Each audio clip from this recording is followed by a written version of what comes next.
From UDO in partnership with TSN, welcome to episode 44 of the Ray Dregs Hockey Podcast.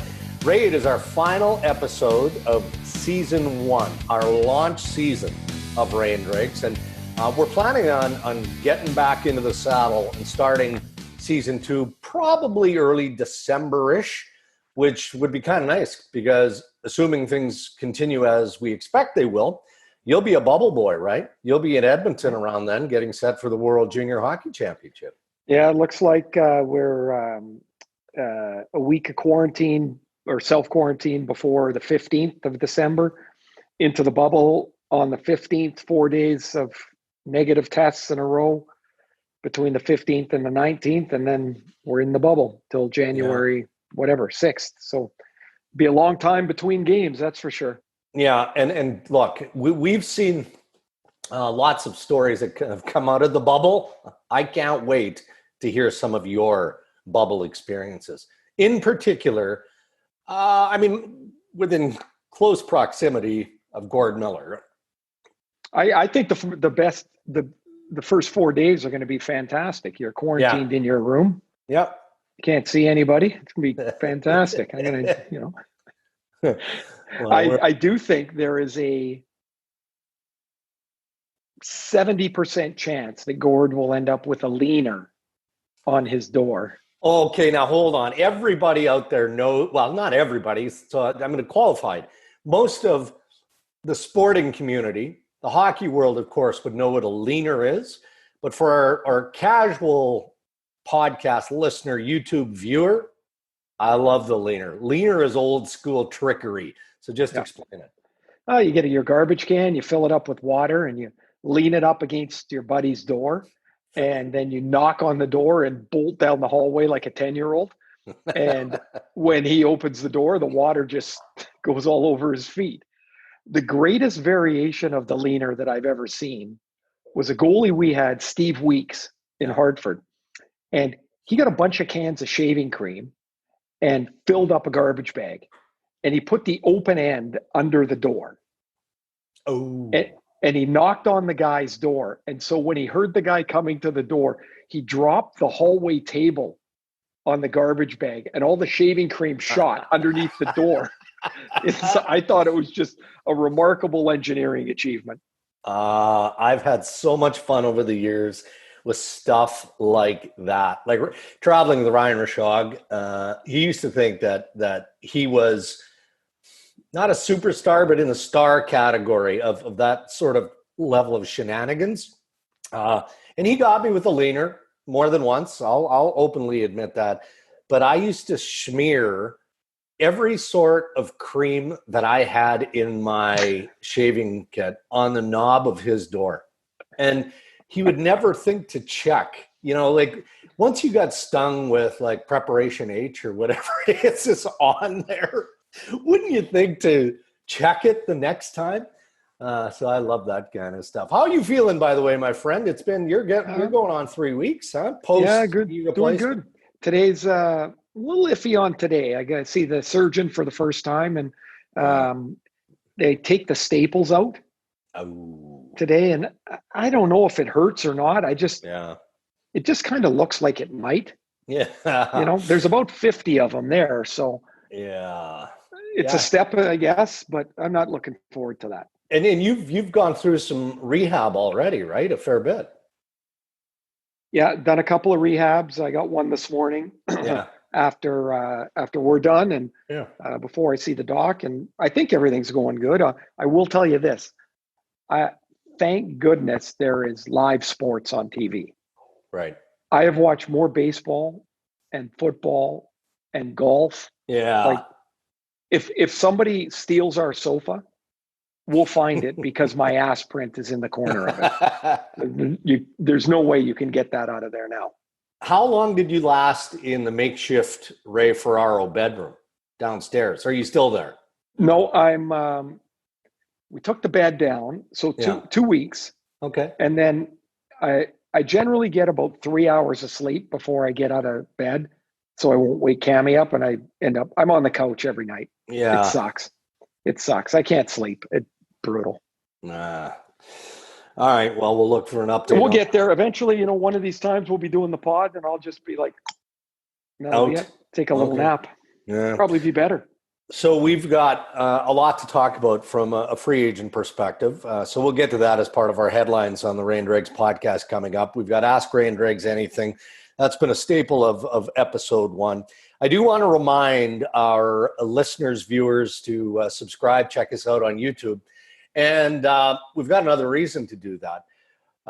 Rob Gray, who manages a lot of what we do on the Ray and Dregs Hockey Podcast, but he found a video on YouTube. Speaking of YouTube, when you were playing with the Los Angeles Kings, and I believe you're playing against the Anaheim Ducks, is that right? Yeah. Okay. So was it in Anaheim or was it in Los Angeles? In LA. Okay. Well, people have to find this thing, but I'd never heard you talk about this story, so I'm going to get you to explain the story. But a fan makes his way onto the ice. Looks like he's wearing a Dallas Cowboys jacket, so that might explain a lot of things. But this guy looks like he's ready to go toe-to-toe with you, and you've got your arm cocked like you're ready to hammer this dude. So, I mean, people have to see it to understand, but explain what happened. I've never heard this story. Well, it's late in a game, and the play's going back up the ice, and from my right, I see this guy launch himself over the glass. So they used to have an orange railing. You remember in the Forum, they had that row of seats that was the ring around the arena. Mary Hart used to sit there. All the celebrities used to sit there.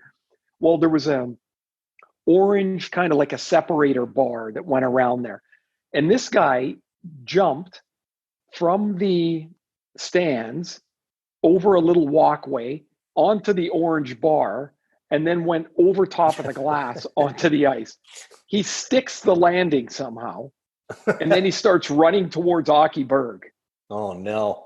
And Aki's 18. From Finland. He doesn't know what is going on.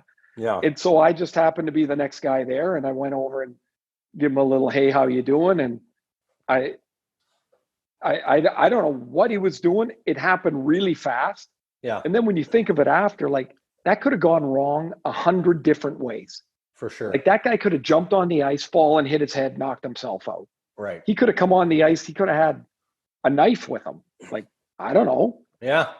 And I was going to clunk him with my stick. And then for whatever reason I didn't, which was probably a pretty good idea that I didn't. But that guy had no business being where he was. That's for sure. So did you end up tackling the guy and then security raced in and just escorted him out? No, we shoved him away, and then the linesman came in, and pretty soon they let him off the ice like he had a game misconduct or something. How is it I've never seen that video? Like, I don't know. I haven't seen it a whole bunch, but as soon as the rundown popped up, I was like, oh, yeah, I remember that picture for sure. Of course. Now, you got to show have your boys seen it? Matt, Landon, Riley? Oh, Reese? you know what? I don't think I bet you Matt and Landon have. The little guys haven't. They'll find that. They'll find that pretty funny. For sure. Yeah, there's lots of dads. Put it this way, they find anything from the 1990s funny. Yeah. They're like, oh, Dad, that's a great mustache you got there. Yeah. Yeah. So they'll find this amusing. And by the way, it relates to Tiny, the Great Dane, and the Ray and Dregs podcast mascot, who's in surgery today, by the way. What's he getting done? Yeah, she's got a growth on her foot, which may or may not be concerning, but because it was growing in a very quick manner, they decided they'd better remove it. So I hope everything's good, Dregs. Yeah, well, we'll hope for the best, obviously. So Friday, after a long day of grinding it out on free agency at TSN, and man, it was slow moving, as you can appreciate. I get home, and I'm still on my phone. I'm sitting in my kitchen, frantically trying to link this player to that team and doing what we do. It's about 9 p.m. I get a text from Holly, and she says, hey, do you mind letting the dogs out one more time before bed? And I'm like, yeah, no problem. So I come upstairs. It's as dark as it can be. I'm still in my suit. I still have my dress shoes on, right? So the big dog, Tiny's downstairs, so I'm not worried about her, but we've got the 14-year-old Shih Tzu who can't manage the stairs, which is why I had to go upstairs to get the little dog, to carry it down, to take it outside. So it's dark in the bedroom. I'm stumbling around in there. I say to Holly, can you please turn the light on? Like, I'm annoyed at this stage, right? Turns the light on. All of a sudden, I'm like, what is that smell? And I look down, right? Fritz, the 15-pound Shih Tzu, has taken an 11-pound dump in the middle of the master bedroom floor. And I have proceeded to step in it, smear it with my dress shoes, and then took 5 more steps to get to the bed where the dog was. So I've got dog crap, like, from the middle of our master bedroom all the way to the side of the bed. Can I ask you a question? Yeah, go ahead. Did Holly not notice this? Well, she did when the light came on and recognized what had just happened, but she didn't notice a stench in the room, apparently. So the dog must have jumped off the bed, and it's 14 and becoming senile, which is unfortunate, but does its business in the middle of the room. She doesn't catch wind of this. So I get up there, and I tell you what, like, both of us looked at each other and didn't know whether we should laugh or cry. And I'm not sure how you would have handled the situation. I literally just went, F this, I'm not dealing with it. And I turned around and walked out and slammed the door and left the poor woman to clean up. Like, I mean, it was a crime scene. It was awesome. I think I probably would have helped. My shoes, I think I would have been so furious. They would have been thrown somewhere. Yeah, they're gone. You know, like that. Damn. They're gone. Because that was the thing. So I take the shoes down and I put them in the laundry room sink. And so the next day, because I'm not dealing with this, I was exhausted. I was angry. I mean, I was everything. And anyway, so I get up the next morning and I realize, well, I better deal with these shoes. I flipped them over. And, you know, as most dress shoes, you know, every bit of tread. Every crevice has got that shit in there. You've got no chance. No chance. I literally looked at them. I went and grabbed a garbage bag. They're gone. I'm like, I'm not dealing with this. So anyway, that was the start of Thanksgiving weekend. Did you get some turkey though? We did on Sunday. How about you? Did you get a good feast? Yeah, we did. Turkey, ham. Yeah, we had a good get together because of course Matt's family is here, you know, they're with us. So, you know, we couldn't have our regular big dinner, or we didn't anyway. And so it was just the 8 of us, and the little kids, the grandkids were hilarious. They were jumping up and down. They were chanting more whipped cream. So they went to bed really quietly that night. We have an issue in our family, and it's my issue because I don't know what things were like growing up in the Ferraro household. But in the Dreger household, for whatever reason, all of us wanted a drumstick, right? Well, you're a family of 5. Yeah, not everybody's getting a drumstick. My mom would concede. My dad didn't really care a whole bunch. So that would leave me and my brother and sister fighting over the 2 drumsticks. Now, nobody in my house wants anything to do with the drumsticks. And so do you get them? I do, but you don't want them. I don't want them anymore. It was part of the fight. I enjoyed battling with my brother over a drumstick, and now there's like it's like I don't want it conceded. I eat it, but it's not nearly the same amount of fun. Okay, dark or white meat? I like balance, a little of both, but push comes to shove, I'd prefer dark. I prefer the dark meat. I'm with you. Gravy? No gravy. Gravy, but not on the turkey, only on the mashed potatoes. Not on the turkey. Interesting. Not on the turkey. No. Brussels sprouts? Love Brussels sprouts. Yeah. Love them. But I don't like them. You know, and I'm not going to mention the brand name because it doesn't matter. We all know. But when you buy them pre-cooked in that little bag, you know, they're smothered in butter or whatever it is.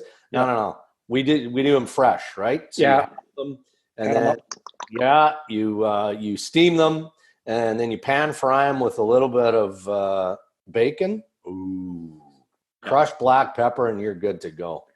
What kind of pie?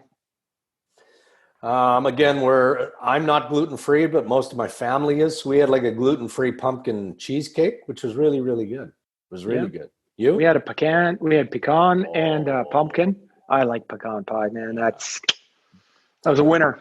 So the only disappointing part of the meal, and you would appreciate this because you've been to Europe more times than I have, but I always enjoy, especially in the Scandinavian countries, where cheese is part of dessert, right? Yeah. And so you have your main course, and then you go to the cheese table, particularly at the World Championships. And I mean, it's just every piece of cheese you can imagine. So Holly brings a chunk of pumpkin flavored cheese. Yeah, I'm looking at your. That sounds terrible. Well, terrible isn't the adjective. Remember, we just had the conversation about Fritz shitting on the floor? Yes. Yeah, well, I mean, I'm going to guess that it's kind of similar in flavor. Did you make the, hey, nice try, let's not do this again? Well, yeah, I tweeted about it. It was so ridiculous. So we all have a slice because as soon as I think I might have been the first to taste it. And I'm like, this is no good. And then everybody around the table took a slice. It was like a big block of hard cheese. So it went straight into the compost. Yeah, I can't find myself thinking that's a good idea. No, but I love the turkey. I do, but I appreciate turkey as a holiday staple and nothing more than a holiday staple. You know what we had yesterday, though, which is actually probably my favorite. What's that? Part is Cammie made like turkey soup after.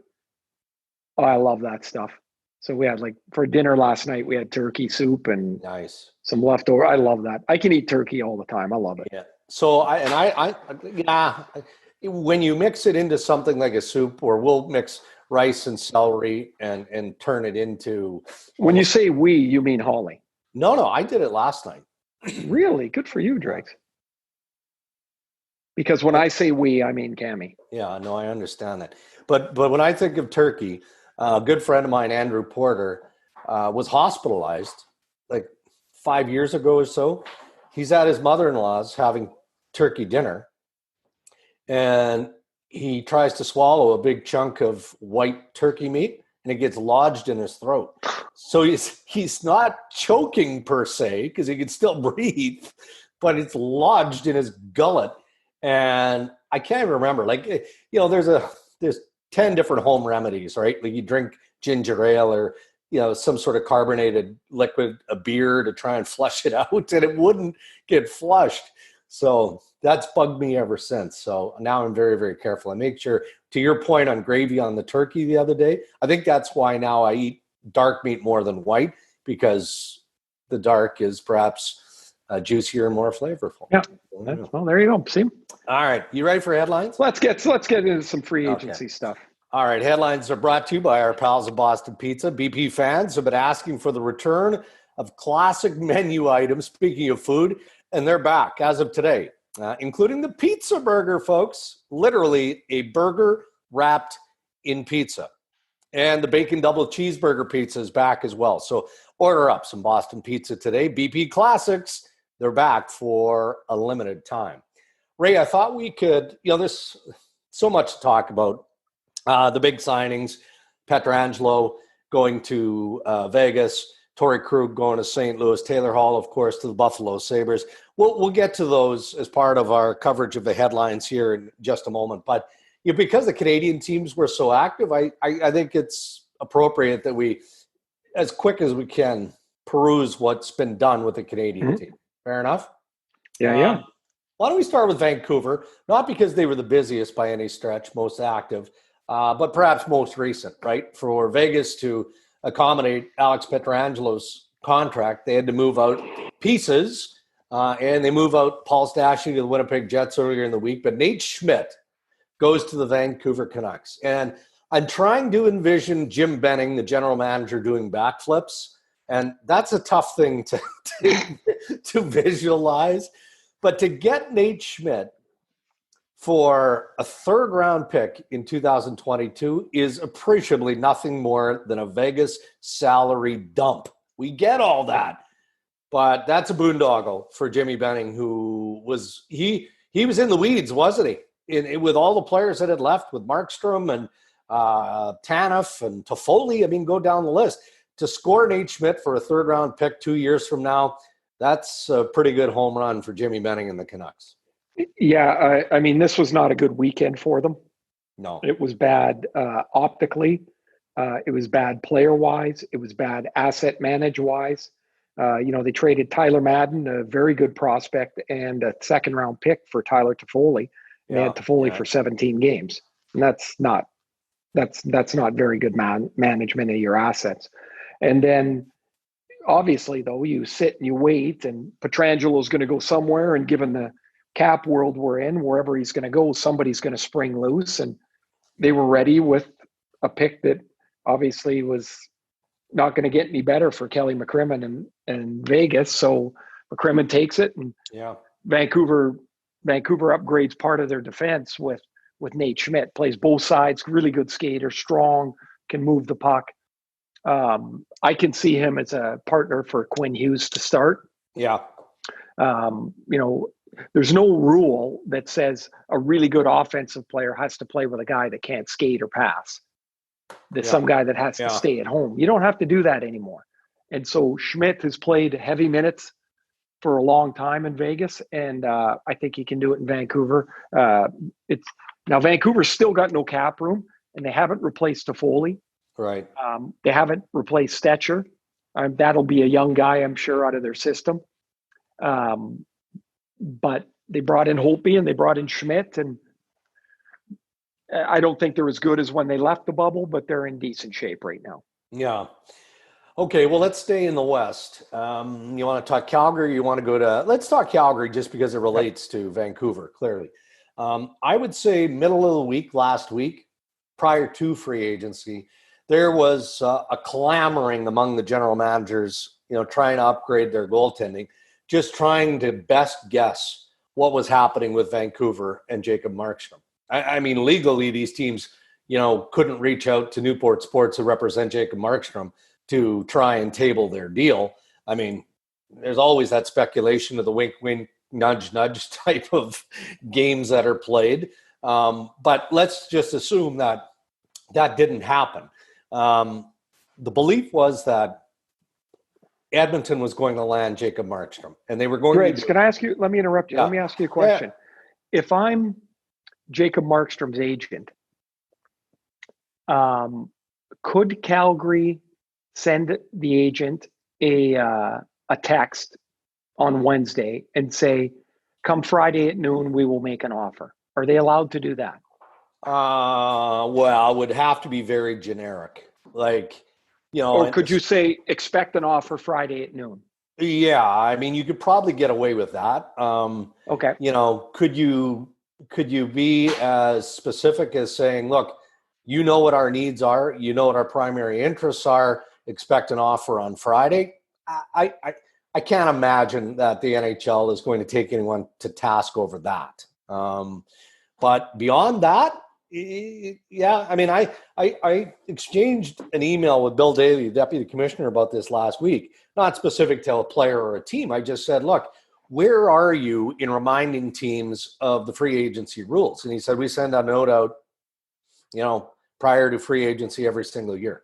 So they take it very, very seriously. But the sense was that Edmonton was going to table a 7-year full offer at around $5 million, just over $5 million. And I believe Edmonton did that. I believe Edmonton did that. But I was also told that Markstrom needed that annual average salary to be $6 million or higher. And when Edmonton couldn't get there, then they went to the next best, and turns out to be the Calgary Flames. So what did you like about Jacob Markstrom going to Calgary from Calgary's perspective? And, how much better are the Calgary Flames today? They're significantly better. I think Markstrom's he's in the prime of his career right now, even though he's at age 30. The last 2 years have been exceptional, and I don't think that anything is going to change for him. He goes to Calgary, that has been kind of piecemealing their goaltending position together for 5 or 6 years, right? And he is a clear upgrade, a clear number one, a guy that will play 60%, 70%, 70% of their games for them. He makes them a better team. Nice. All right. Well, what about Edmonton? Again, Kenny kind of he seemed to focus a lot on the goalie, but wily old veteran that Kenny Holland is, he recognizes, okay, well, I'm not able to hit the grand slam here with the goalie, so that's fine. We'll worry about that in a day or two, and let's fix some of our other areas. And he ends up getting Tyson Berry, who takes Vancouver. Ray was offering north of $5 million for Tyson Berry on a 1-year deal, and Tyson just decided that for his own personal reasons, be it he's going to be quarterbacking the power play in Edmonton, that rather than fight with Quinn Hughes for ice time in Vancouver, right, or Cale Makar in Colorado, Edmonton makes the best fit. So he takes a 1-year, $3.75 million deal from the Edmonton Oilers. And then they've got to go back and sign Mike Smith. So there are many in that market not happy with bringing Mike Smith back. Think the goaltending is going to be porous, but they like the ad in Tyson Berry. How about you? Yeah, and also they signed Kyle Turris as well. Yeah, sorry. And so Turris, after being bought out in Nashville, should be a good fit as a 3 center. His skating has never been, his strong point, but they're going to ask him to play in some different matchups here, and perhaps he can get back to being a 40 to 50 point guy.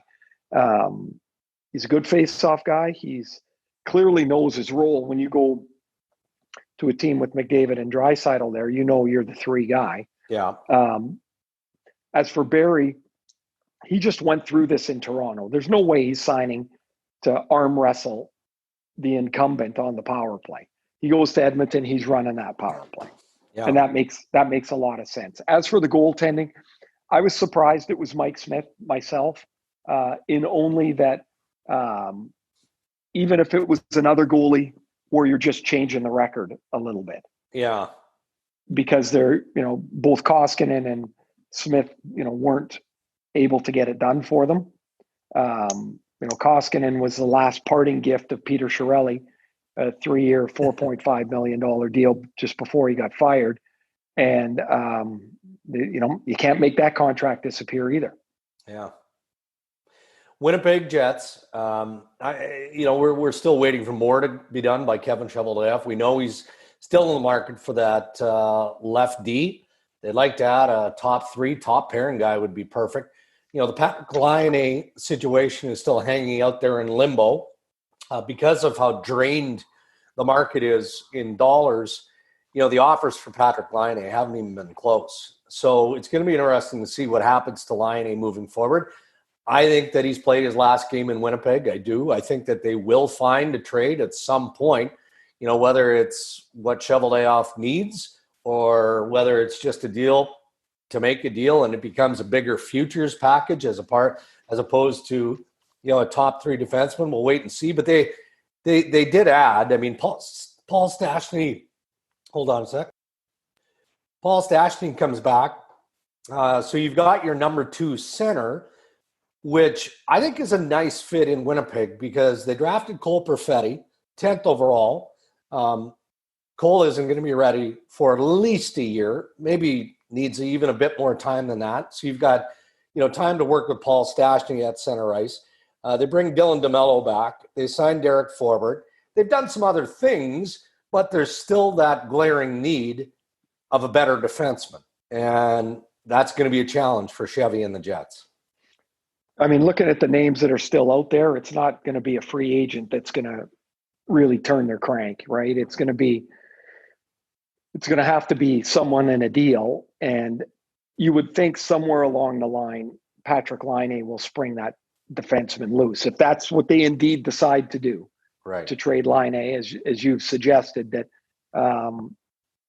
man, there's got to be a fit somewhere. Yeah. Maybe it's not today, and maybe it's not in a month, but that has to be there. There has to be. I'm trying to run through teams where you go, oh, there could be an option, that could be an option, but man, to add a 35 to 45 goal scorer, I would think there would be a lot of interest. There is, and Philadelphia still makes sense to me, but who are you putting in that deal? Yeah, exactly. I mean, Provorov's not going to be part of that deal. I wondered just in going through my process over the course of the weekend, if Philadelphia was a team that somehow could acquire Nate Schmidt. So then you pop another piece loose like Sanheim or somebody like that. And maybe Travis Konechny or a forward piece, is also included coming back. So there's definitely teams with interest, no question about that. And there's going to have to be a compromise at some point in Winnipeg. We might as well stay in the West here for a bit and go through Vegas and what Kelly McCrimmon has accomplished and what he's got to do yet. It's got to be tough to be a player with the Vegas Golden Knights. Tough, but also positive in the sense that that the organization is doing everything it can to make sure that on an annual basis you are a Stanley Cup favored team, right? But to acquire Alex Pietrangelo, the best player available in the market, those players in Vegas went through a lot of turmoil, didn't they? Like Nate Schmidt ultimately gets traded. Marc-Andre Fleury's name has been out there for weeks now. Paul Stastny gets traded. Marchessault's name has been out there. Pacioretty's name has been out there. I mean, go through the list. And as a former player, it's no fun. It's no fun, is it? When you're being it's no fun. And I'll tell you where it gets a little sticky is each of those guys. Well, not each of them. I mean, they all signed contracts there. They were sold upon Vegas. Come to Vegas, we got a good team. We've got an aggressive owner. We've got lots of money. We've got new practice rink. We've got great fans. Vegas is Vegas. And yet it's not a very settled roster. No. And they peel through players so far pretty quickly. And there'll be a point that teams or players rather might be a little nervous about that. Yeah. Okay, so I give a little bit of a discount because of the tax situation in Vegas, and then I get traded somewhere else. Yeah. Well, now how does that tax situation in Vegas help me? No, it doesn't. Tough. And so those are, those are balances that they're going to have to work on always in Vegas, in their hunt to be the league's best team. Because, man, they're in. It seems like on everybody. Everybody. Like they were in on Taylor Hall, believe it or not. Now I don't know how you possibly make it work where you sign both Hall and Alex Pietrangelo, but they were in. And one thing I will give Kelly McCrimmon a lot of credit for, he is one of those general managers. I'm gonna land this piece or make sure I've got what I believe is a deal done with that piece, and then I'm going to have to worry about moving out the other pieces to make sure that I can sign both those guys. Well, it's not a very restful way to do things, is it? No. I mean, and this year, of course, is complicated for everybody. Yeah. In 100 different ways. Your own contracts, the other team's contracts, the COVID, the flat cap, it's just hard to do business for everybody, I think. Okay, we'll do the Eastern Canadian teams momentarily. But since we're talking about the big guys who went in free agency, how surprised were you to read the Buffalo Sabres signing Taylor Hall 1 year, $8 million? I do a show, The Instigators, with Craig Rivet and Marty Baron and Andrew Peters in Buffalo on WGR every Friday. What language does Marty speak on that show? It's like Fringlish. It's like all over the place. Is that. So I threw out the idea that Buffalo was going to be in the mix. I didn't oversell it. I didn't say Buffalo was a contending team for Taylor Hall. I just said that I believe Buffalo was going to make a presentation. And they were all over that on Friday, and I had to qualify so I didn't get radioed. I didn't want anybody to believe that I thought Buffalo was a primary contender for Hall, and then he signs a 1-year, $8 million deal. But, aside from it being pretty obvious, the big term and the big dollars weren't available. They weren't available to anyone outside of Alex Pietrangelo, evidently. But Taylor Hall chose Buffalo for one reason. Well, $8 million, yeah. But you know what the other reason is from a hockey standpoint, right? Okay, hang on. There's three reasons then. The $8 million. Yeah. Ralph Kruger. Yeah. And Jack Eichel. There you go. Exactly. And so he's the shine is off Taylor a little bit right now, given the way the last couple of years have gone and the teams that he's played for. And this is a chance to really polish a resume here. Right. If he gets 35 to 40 goals playing with Jack Eichel, all of a sudden he looks like a different guy again. Right. Jack Eichel is a phenomenal player who had just almost an MVP type season last year in Buffalo. Yeah. And they're trying to make Jack Eichel a little more happy. Well, here's Taylor Hall. That probably doesn't hurt either. No. And look, I mean, if it doesn't work out, and I'm not looking at the glass half empty here, it's just the reality of the business of the sport now. If it's not working out, you're a non-playoff contending team. Well, trade Taylor at the trade deadline. Maybe you trade Jack too.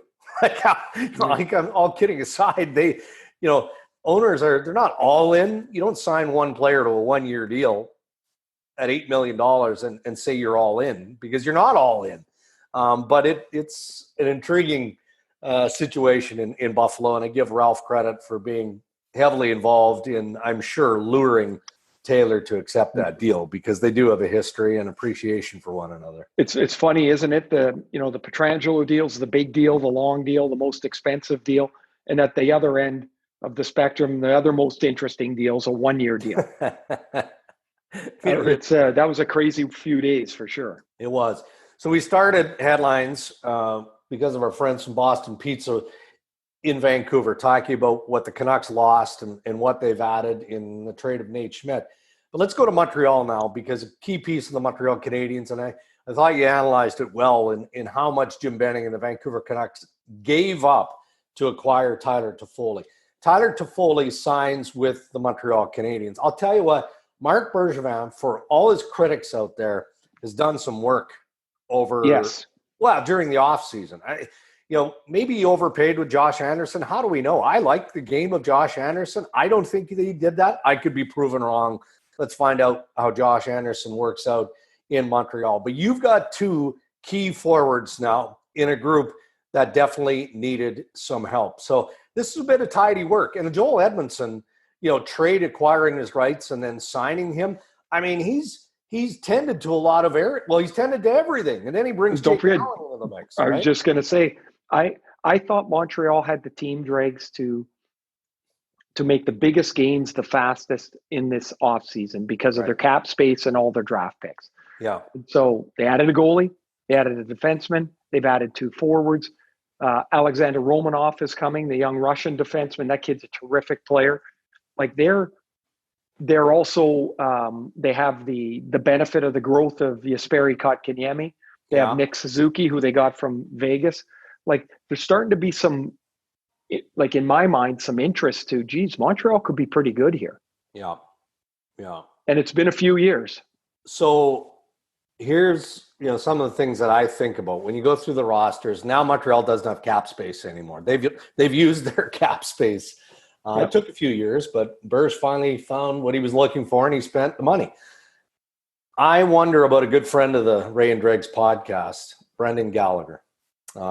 Such a key part of the identity of the Montreal Canadiens, right? Like just a significant cog in the wheel of leadership there. You can't say enough about Brendan Gallagher.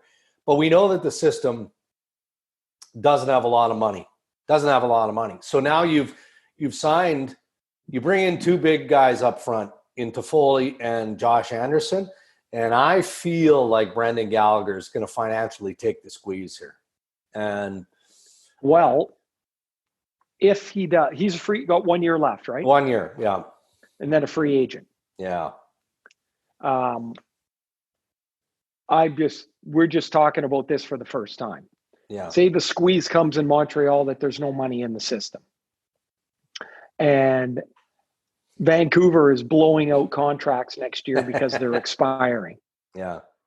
He's from Vancouver. Yeah. How would he look here? Yeah. I mean, like, the money will squeeze a lot of players. And maybe Dregs, they won't get the top end that they might have got, but someone like Gallagher will get paid. Yes. And look, for me, this almost makes it, and I don't know that Gally's going to think of it the same way as I would, and I don't know how you think of this, but it makes it easier for the player to say, I'm not negotiating in season. That's what your agent is for. Jerry Johansson will do a wonderful job for Brendan Gallagher. He will tell Marc Bergevin, here's the number. Don't bug us with anything else. And here's the date on the calendar. And then we're not talking about it after that because it can't be a distraction to Brendan moving forward. And if we're not talking about it after this date, we're going to free agency and we're going to get our number. So here's what you need to do to make all of that go away. I mean, that's just it's going to be interesting too, Dregs, in that scenario, how fast all that's going to come along, because if they don't start playing till January, right, the season's going to be over 5 months later. Yeah. It's going to go fast. Yeah. And then there's going to be a lot of teams having to make decisions. Of course, there'll be more information than we have now, but man, it's going to be hard to project out for sure for teams and player. Yeah. So one team I want to mention here, Dregs? Yeah, go ahead. Is Colorado. Right. Yeah. They make a really good trade, I think, for Devon Taves with the Islanders. So you add them to that defense of Makar, Byron, Gerard, Graves, who they signed, Eric Johnson. Connor Timmins is a player that had been hurt 2 years ago. He's a good player. If he's back and able to play, all of a sudden Colorado's got a really good defense. They flipped Zadorov for Brandon Saad. Joe Sakic's done some really good work here. Yeah. I think Winnipeg was in on Zadorov as well. And just, for whatever reason, whatever the ask was, it's always goofy from Winnipeg. It's, Kyle Connor or Adam Lowry or something. Right. Yeah. No. We're going to keep going through the East here, but I just want to clean this up. Pierre LeBrun tweeting as we're recording the podcast, the Petrangelo contract structure. Oh, good. Yeah, you're going to get a chuckle out of this.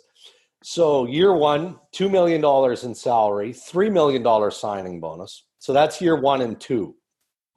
Year 3, $1 million salary, $7 million signing bonus.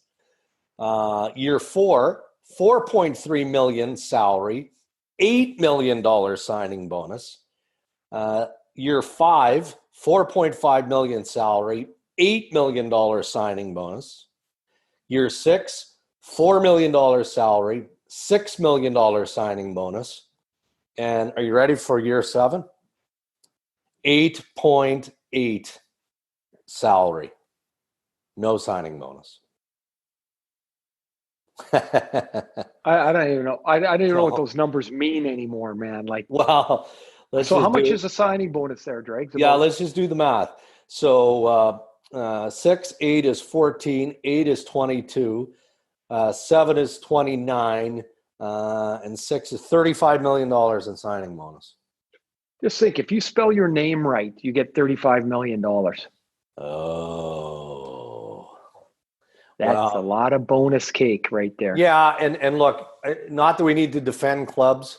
Some teams, Vegas among them, you can pay out $35 million in signing bonus. St. Louis Blues cannot pay out $35 million. And they don't pay out signing bonuses. No. And they don't pay, and they don't have no trades. What's the no trades in there? It would be full no move, I think. It doesn't say. Wow. Yeah. And another bit of news before we get to Toronto. Patrick Marleau has signed a 1-year deal going back to the San Jose Sharks. I don't know what the money is, but man, he just is going to play. Patrick Marleau's going to be Chris Chelios, right? He's going to be 45. He's got to be 42 now, doesn't he? He's getting there. He's 41, 42. Yeah. Anyway, all right, let's move to the Leafs. Okay. Yep. So Toronto kicked tires on Petrangelo, but for all the right reasons, they just couldn't make a strong play for him. They just couldn't. But they signed TJ Brodie, so that right side is shored up, and you've got a good pairing there in TJ Brodie and Morgan Rielly. So I'll just name off the names, and you just put them all together, and we'll zip through. So Brodie, Wayne Simmons, Zach Bogosian, Jimmy Vesey, Joey Anderson, right? So they've changed the look. They moved out pieces. Kasperi Kapanen's gone. Andreas Johnsson, gone. Cody Ceci, gone. They're unrestricted free agent guys. Tyson Berry, gone. So make the comparison if you could.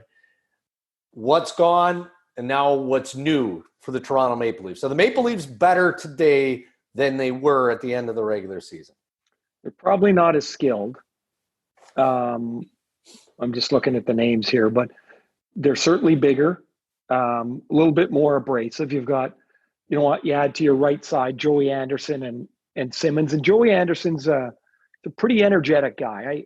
I think there's something there. I don't know if he's going to make it or not, but I think there's something there. Jimmy Vesey can play.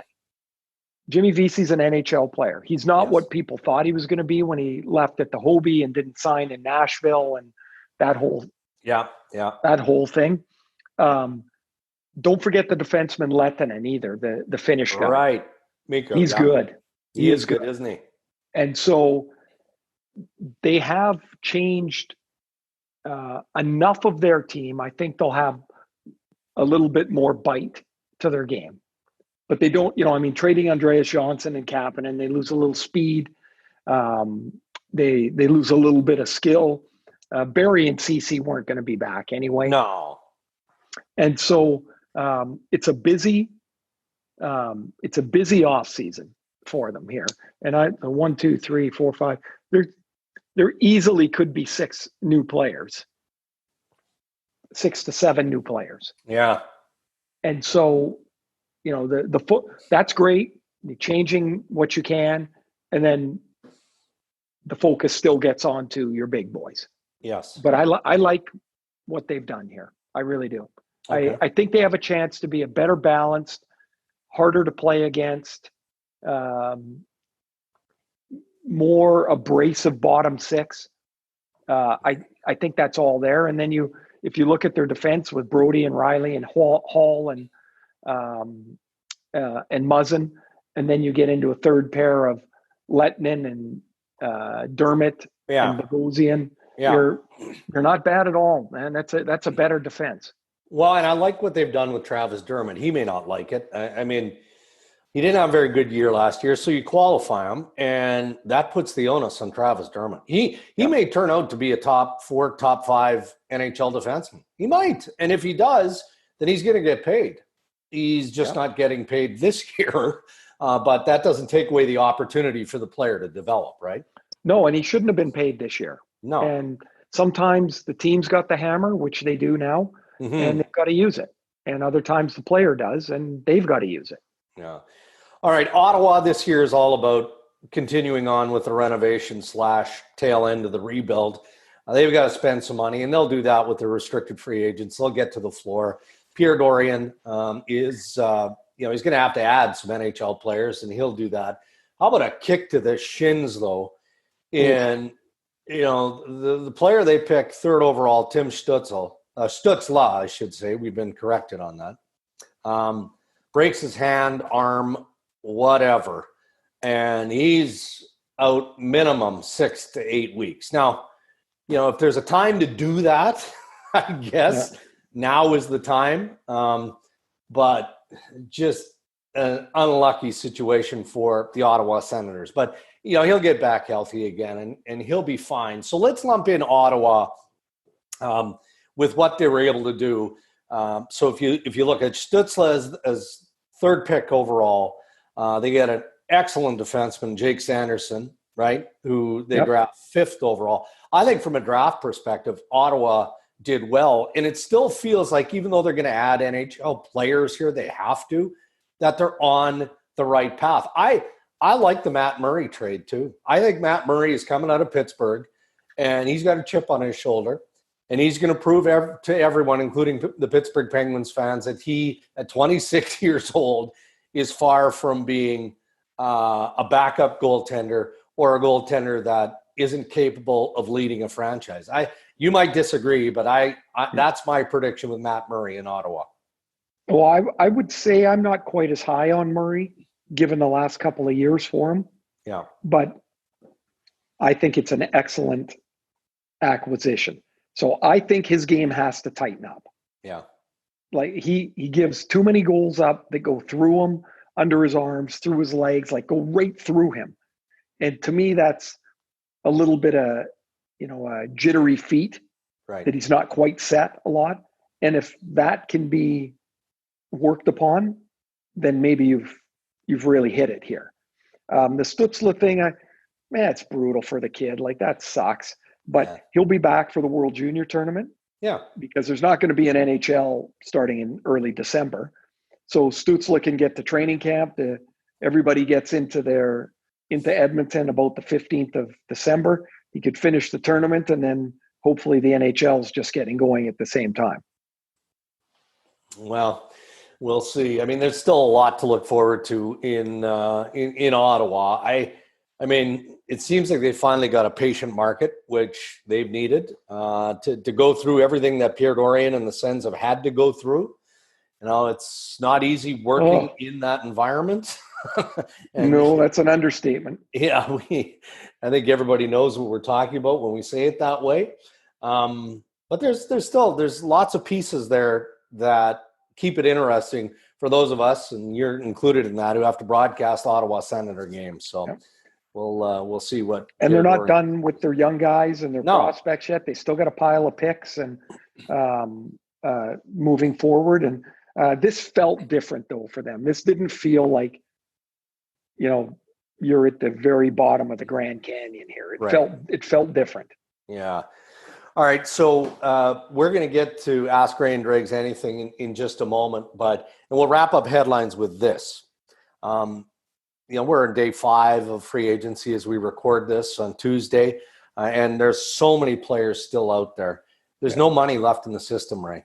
It's a terrible time to be a free agent in the National Hockey League. I had an agent tell me yesterday, and I'm not going to name the player and I'm not going to name the team, but I will say that this is a good defenseman available in free agency, and there's still a handful of these guys out there.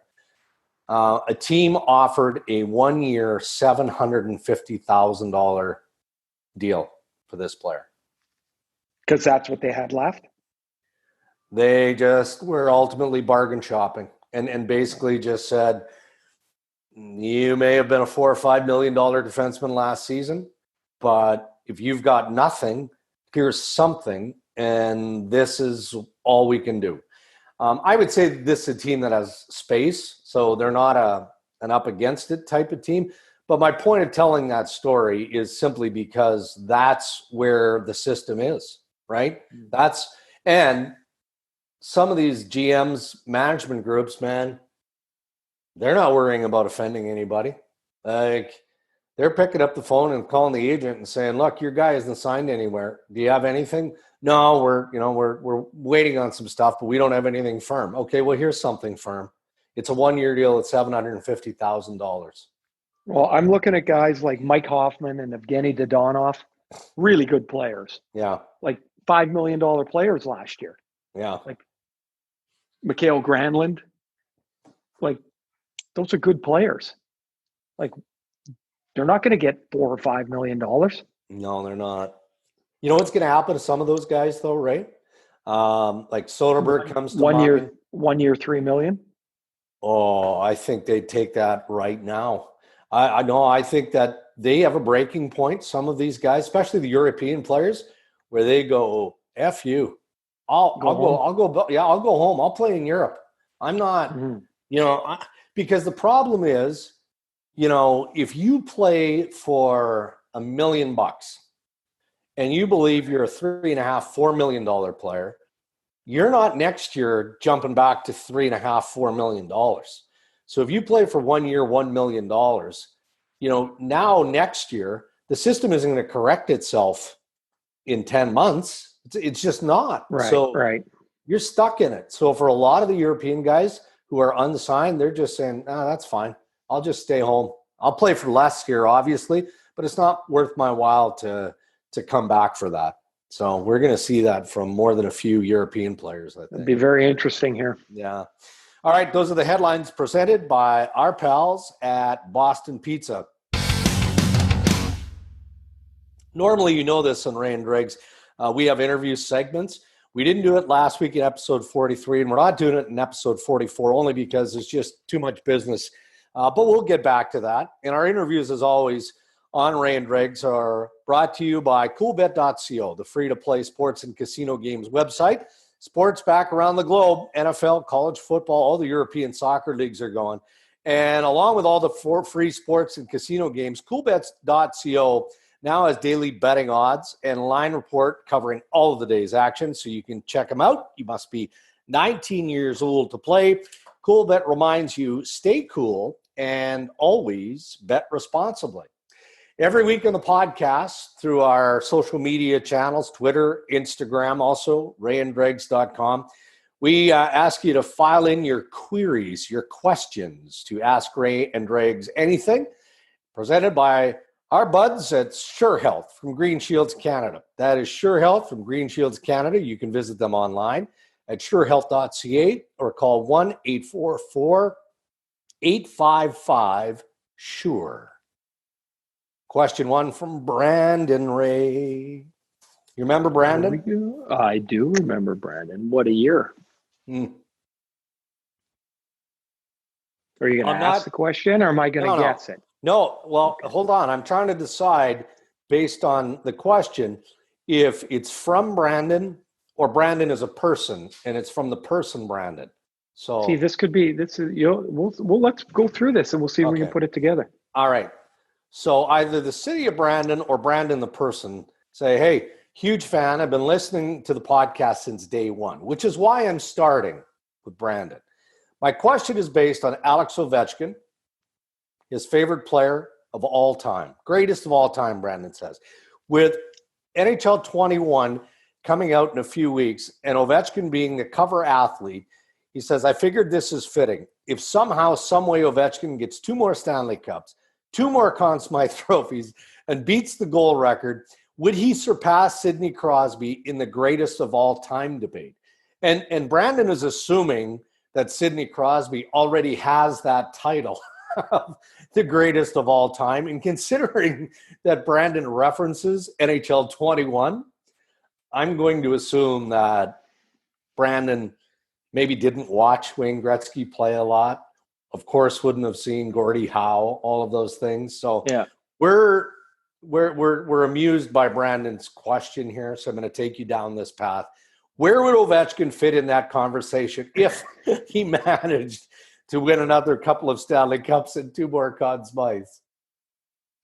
That's I don't even know where to go. That's I was going to say, like, those things are hard to do, you know. No. I'm going to say I'm pretty confident in saying 2 Stanley Cups and 2 Conn Smythes are not coming Ovi's way. Yeah. No. But he still fits into that.